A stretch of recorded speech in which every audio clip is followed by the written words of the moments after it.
कटवाते हैं और बाद में दिखावे मात्र के लिए किसी गरीब का मकान तोड़ के वो कहते हैं जी हम कानूनी कार्रवाई कर रहे हैं जी। मेरे वहां जाते और कोई विवाद नहीं हुआ था। मैंने कहा था डीटीपी साहब ये सड़कें उखाड़ो, कहते हैं जी उखाड़ते हैं। उखाड़ रहे थे तो फार्मेलिटी कर रहे थे, तो मैंने कहा फार्मेलिटी क्यों कर रहे हो, आप उखाड़ो। कहते हैं जी हमारे पास सामान नहीं है। मैंने कहा डंपर मैं भेज देता हूँ, इन सड़कों को ही ना रहे, बांस ना बजे बांसुरी, ठीक है। तो जिन लोगों के इन्होंने मकान तोड़े थे उन्होंने रजिस्ट्री करवा रखी, इंतकाल करवा रखा, उन्होंने ट्यूबवेल का कनेक्शन ले रखा, उन्होंने घर में जो बिजली का कनेक्शन ले रखा और उसके बावजूद उनका सीवरेज तक उनका वहाँ पे डला हुआ है। उसके अलावा उन्होंने बैंक में लोन भी ले रखा है। एक गरीब का मकान आप 2 बार तोड़ दोगे? ऐसे ही इन्होंने बहुत ज्यादा तोड़फोड़ करनी थी वहां पे और मेरे भाइयों की आवाज आई थी। मेरा सिर्फ डीटीपी के साथ विवाद ये था कि आप सड़कें ना तोड़ के सड़कों में फार्मेलिटी कर रहे हो और लोगों के मकान तोड़ रहे हो, जबकि मकानों की रजिस्ट्री हो रही है। उस टाइम आप कहाँ थे? जब आपने बिजली के बिल लिए उस टाइम आप कहाँ थे? जब कॉलोनी 2012 से कटी है उस टाइम ऑफिसर कहाँ थे? ये कोई कटोरी तो है नहीं उठा के अंदर रख लेंगे, किसी को पता नहीं। बलविंदर जी ऐसा पहली बार तो नहीं हुआ जब आप कॉलोनी टूटने पर मौके पर गए हो, लेकिन इस बार रातों रात गिरफ्तारी हो जाती है, पर्चे दर्ज हो जाते हैं, इतना बड़ा इनाम क्यों मिला? ऐसे आजाद चुनाव लड़ा है। पहले जब मैंने मेयर का चुनाव लड़ा था सबको कहा सोच रहे थे कि बैठ जाएगा, मैंने कहा नहीं जी मैं पीछे हटने वालों में से नहीं हूँ। और अब की बार भी हमारे को जब जैसे आजाद हम थे और मैं कभी ना किसी सरकार का सपोर्टर रहा हूँ ना किसी सरकार का विरोधी रहा हूँ। मैंने होना चाहता था किसी सरकार में शामिल हो जाता, लेकिन मैं किसी सरकार में शामिल नहीं हुआ। तो मैं तो अपना कार्य कर रहा हूँ और जिन गरीब लोगों ने मेरे को बनाया है, क्या वो आवाज लगाएंगे? मैं नहीं जाऊंगा। पहले एक बार मेरे मन में आया था, जैसे उनका फोन आया, मैंने कहा जाते ही मुकदमा दर्ज करेंगे, क्योंकि मैं 2 साल से साइलेंट वर्क कर रहा हूँ। मुझे पता था ये मुकदमा दर्ज करेंगे, लेकिन फिर भी मैं वहां पे गया क्योंकि मेरे को मेरे भाइयों ने बनाया। मेरे को उस टाइम याद है जब खट्टर साहब भी यहाँ पे चुनाव लड़ रहे थे तो सारे मंत्री मेरे वार्ड में आके बैठे थे और मेरे गरीब भाइयों ने मेरे पे भरोसा जताया था, सरकार पे भरोसा जताया। हमने देखा कि जब आपको गिरफ्तार करने पुलिस पहुंची थी तो आपकी दोनों बेटियों ने जो है बहुत ज्यादा सपोर्ट किया, रोकने की कोशिश की, काफी ज्यादा परेशान हो गया था परिवार की। उनके पिता को आखिरकार ऐसा क्या मर्डर किया है जो रातों रात गिरफ्तारी हुई है, लेकिन आज परिवार खुश है काफी। लड्डू जो है आपको खिलाकर मुंह मीठा किया गया, फूल आपके ऊपर जो है लगाए गए, तो उस पर क्या कहना चाहेंगे? कहीं ना कहीं जीत हुई है ये? मैं जीत हार की बात नहीं करता। अभी तो जो जंग शुरुआत हुई है और मैं इसको जंग ही मानता हूँ वार्ड के लिए जो लड़ाई लड़नी है। तो जंग में दुश्मन कौन होंगे सामने, क्या लगता है? ऐसे है जी, जो भी विरोधी होगा, चाहे वो ऑफिसर हो चाहे कोई भी हो, जो भी दुष्ट आत्मा होगी उसका मैं खिलाफ हूँ। जैसे ही वहाँ पे इन्होंने मुकदमा दर्ज हुआ तो SHO साहब का फोन आया, बलविंदर जी आप आइए एक बार। मैंने कहा SHO साहब मुझे पता है, तो मेरे को ये बताओ मैंने अब आना है कि सुबह आना है? SHO साहब कहने लगे कोई बात नहीं, आप आ जाओ, अब आना है सुबह आना है। मैंने कहा देखो जी आपने मेरे पे मुकदमा दर्ज किया होगा मुझे अंदाजा है, लेकिन अगर आप कहते हैं तो मैं सुबह 10 बजे आ जाता हूँ।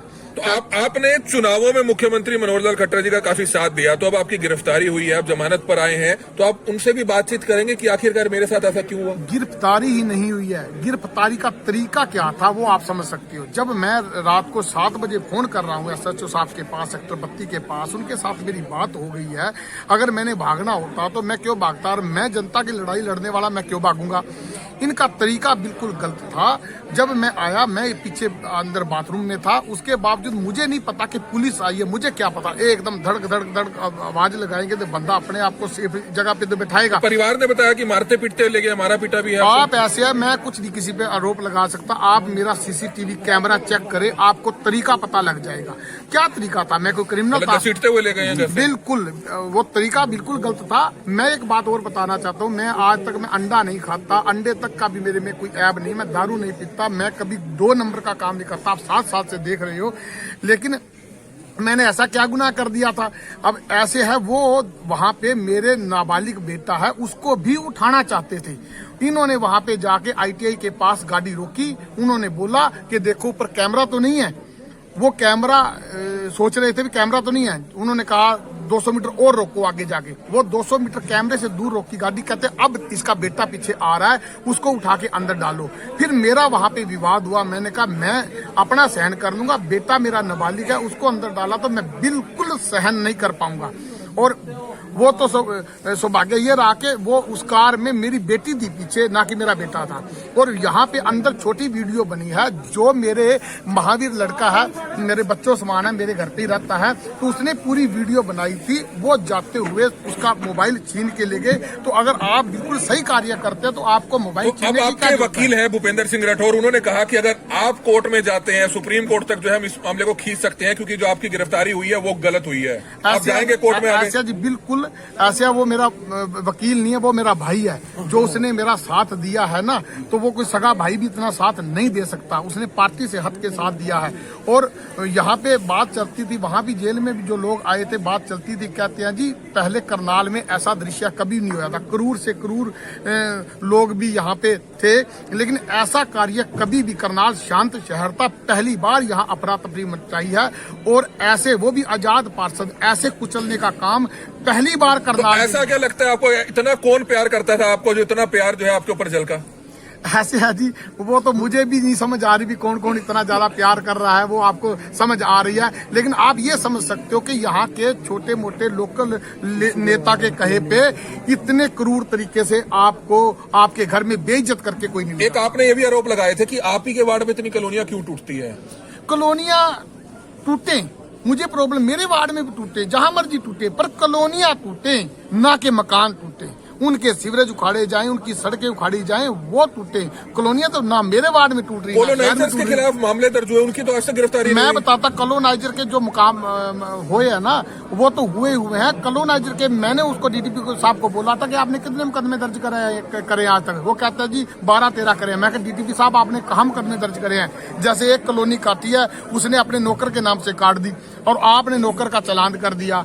उसी ही कॉलोनी के मालिक के बेटे के नाम भी प्लॉट बेचे हुए हैं, लेकिन आपने वहां चलान नहीं करा। तो आप सोच समझ के जिनमें उनको रिलीफ मिलता है, वो रिलीफ देने का कार्य। आपकी तो 24 घंटे से पहले गिरफ्तारी होगी, मामला दर्ज हुए, कॉलोनाइजर्स की आज तक गिरफ्तारी नहीं हुई, इसको क्या समझते हैं? बिल्कुल ऐसे है जी, इसमें जो डीटीपी साहब है पूरा भ्रष्ट है। मैं अच्छी तरह से जानता हूं, या आप नहीं जानते। ऐसे है, इन्होंने कॉलोनी काटी थी, जो गोगड़ीपुर के पास कॉलोनी काटी थी, शैलर के अंदर इसने कॉलोनी कटाई। जो वो कॉलोनाइजर था, उसने वीडियो पे बयान भी दिए, उसकी रिकॉर्डिंग भी है, लेकिन वो कुछ पत्रकारों के पास उसने दिखाई, लेकिन वो रिकॉर्डिंग उसको, वो जो रिकॉर्डिंग है उसको वो मेरे को नहीं दे पाया। और इसने खुला भ्रष्टाचार। बलविंदर सिंह जी, आपके परिवार के लोगों ने भी आरोप लगाया कि कहीं ना कहीं राजनीतिक देश भावना भी इसके पीछे थी। तो कौन लोग हैं ऐसे जो चाहते हैं? ऐसे आज ही करनाल लेवल का तो कोई नेता नहीं था, ठीक है। करनाल लेवल का नेता के कहने पे मुझे पता कि नेताओं की कितनी चलती है करनाल में, आप भी समझते हैं। लेकिन चाहा तो होगा लोगों ने। ऐसे अजी करनाल में मुझे नहीं लगता कि मेरा किसी से, बीजेपी लीडर से किसी का मेरा द्वेष है। वो तो खुद ही स्ट्रगल कर रहे हैं, उन्हीं की नहीं सुनाई होती। सारी सुनाई तो आप पता है कि प्रशासन की ही चलती है। और मुझे तो लगता है कहीं ना कहीं मैं को पास में नहीं था। चंडीगढ़ के आदेश के बगैर मुझे कैसे इस तरीके से उठा सकते? चंडीगढ़ का आदेश में समझा नहीं। चंडीगढ़ में कोई भी आदेश कर सकता, सारे मंत्री बैठे हैं वहाँ, सारे एमएलए बैठे हैं वहाँ, कोई भी कर सकता है। क्योंकि मैं जब पास में नहीं हूँ तो मैं कैसे बता सकता हूँ, ये बात है। बाकी सरकार का तो था ही, उसमें क्या, जब इस तरीके से कोई उठाता है क्या उसके वार्ड में, उसके पार्षद को बेइज्जत करता है क्या? इनको सोचना चाहिए था। एमपी के चुनाव में इनका साथ दिया, एमएलए के चुनाव में इनका साथ दिया, अगले चुनाव में मैं आजाद हो गया, उसके बाद मैंने किसी का विरोध नहीं करा। क्या साबित करना चाहता है? मेरे से इनको कौन सा डर लग गया? पूछना चाहेंगे आपसे, जब आपकी गिरफ्तारी हुई थी, रात को 3 से 4 पार्षद आपके समर्थन में जरूर पहुंचे, यहाँ तक कि बीजेपी के पार्षद वीर विक्रम कुमार, भूपेंद्र नोत्रा, उन्होंने भी कहा कि एक पार्षद की गिरफ्तारी होना गलत है, क्योंकि जनप्रतिनिधि कल को वो भी अगर जाएंगे तो उनकी भी गिरफ्तारी होगी। लेकिन अगले दिन जो पार्षदों का समर्थन मिलना चाहिए था वो शायद नहीं मिला। ऐसे आज ही उस दिन पार्षद लगभग सभी